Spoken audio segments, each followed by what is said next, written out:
Une fillette des 12 ans était devenue orpheline de père et de mère après un accident de circulation.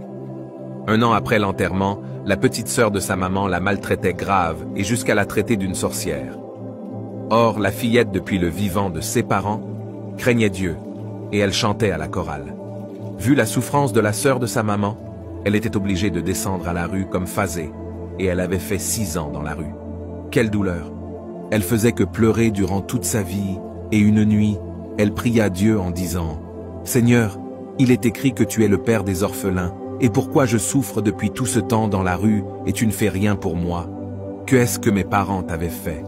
Souviens-toi de moi quand j'étais chantre à la chorale, Seigneur. Où es-tu? Viens à mon secours. » Et elle tomba ensuite dans un sommeil où elle voit qu'elle chantait dans une foule des gens et les gens guérissaient. 2 ans après, il y avait eu une campagne d'évangélisation en plein air.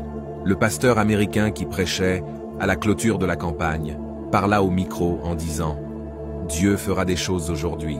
Que quelqu'un vienne chanter pour Jésus. » Et la fille se leva et prit le micro. Pendant qu'elle adorait, l'Esprit la saisit et l'Esprit remplit la foule et les gens tombaient et guérissaient.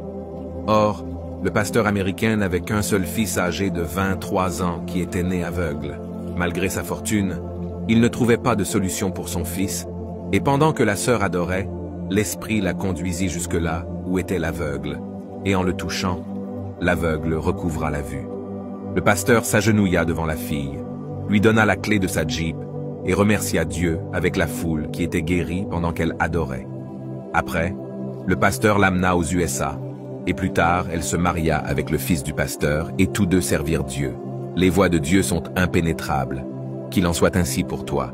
Si tu dis Amen et partages dans 5 groupes différents, que Dieu soit loué et béni.